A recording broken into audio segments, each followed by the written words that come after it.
Hello, I'm Daniel, and welcome to the Emunah Project. We here at the Emunah Project are continuing in our series of videos with respect to inspiration, education, and explanation.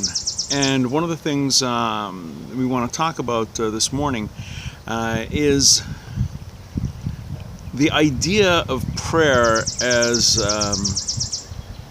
an opportunity to ask the Creator for things. I think in the popular imagination there's this idea, there's this concept that praying is basically just asking God for things, like a shopping list. Like, oh, I want money, I want a nice job, I want a relationship, I want my relationship to work out, I hope my kids don't get sick, please this, please that, God do this, God do that.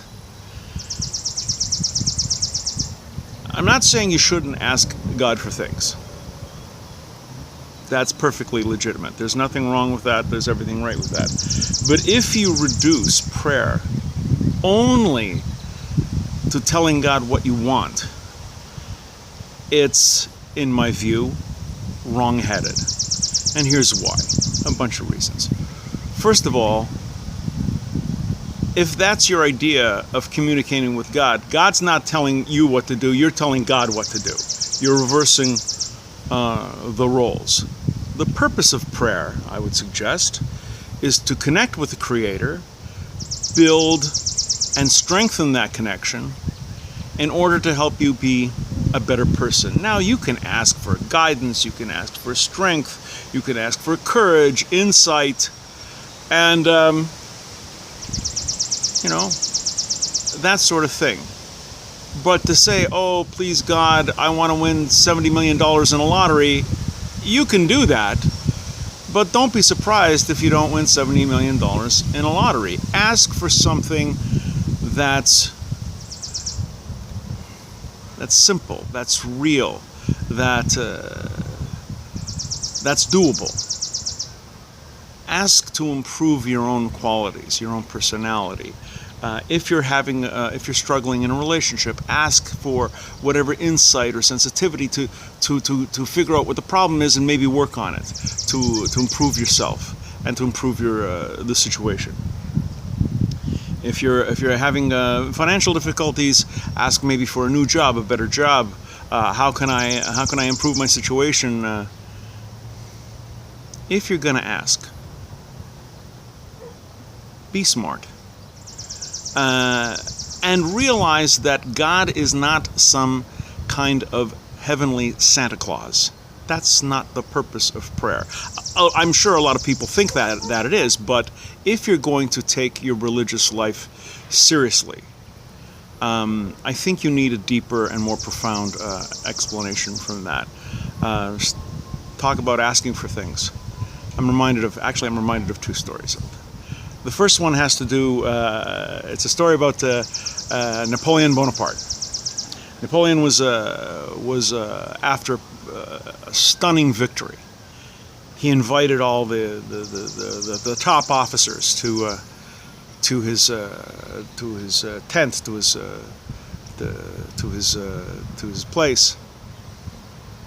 He gave him wine, champagne, whiskey, brandy, Armagnac, and he says, I'll grant you a wish. What do you want? Immediately, one jumps up.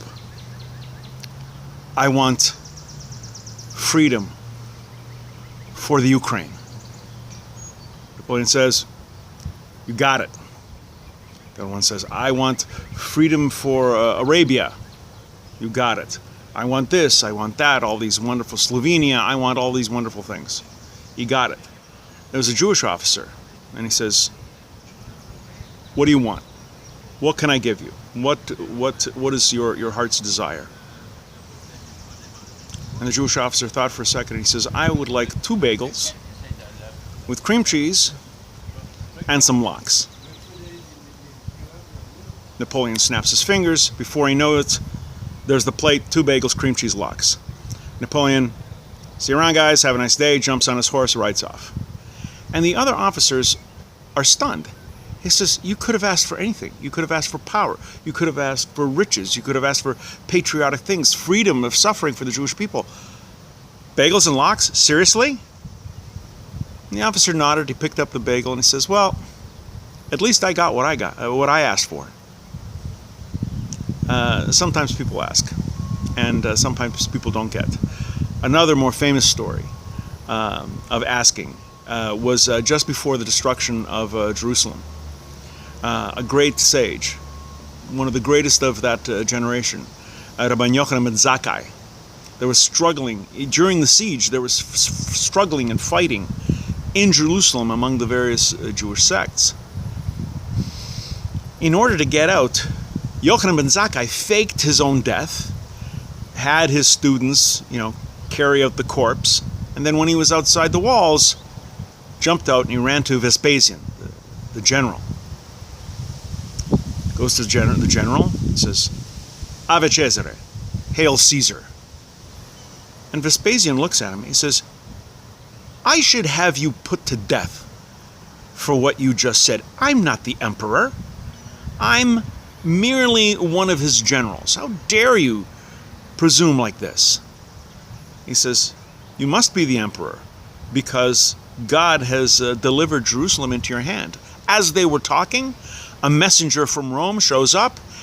The Emperor Nero had died, and Vespasian was, in fact, the new emperor. And Yochanan ben Zakkai saying, see, God has delivered Jerusalem into your hand. Vespasian says to Yochanan ben Zakkai, Rabban Yochanan ben Zakkai, I will grant you your wish. Yochanan ben Zakkai says, well, I got like a threefold wish.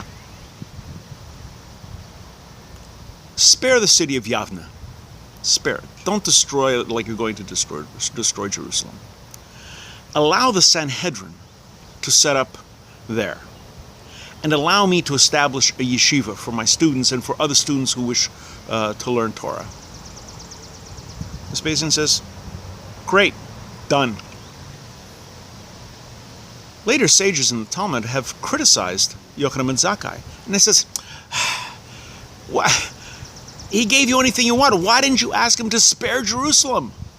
I mean, this is your opportunity. Yochanan ben Zakkai says, well, first of all, I had foreseen that God had already delivered Jerusalem into his hands, and I wanted to ask for something that I thought he was going to give me. If I asked for something that outlandish, there was just as easy a chance that he would kill me. So I asked for what I could get. Use these two stories whenever you're asking God for things. Again, don't misunderstand me. I'm not saying you shouldn't ask for God. I'm saying the primary purpose of prayer is not to present God with a wish list. Build a connection with the Creator. Strengthen that connection. Ask for strength and guidance and inspiration and insight and wisdom. Help him get God's help to learn Torah. While you're up, you say, wouldn't it be nice if my car didn't die tomorrow? But that's a side issue. Don't make that the focus. The focus should be on you, your relationship with God, building and strengthening that relationship. We're going to be doing more videos along this line. Until next time, on behalf of the Emunah Project, I'm Daniel, and thank you too much.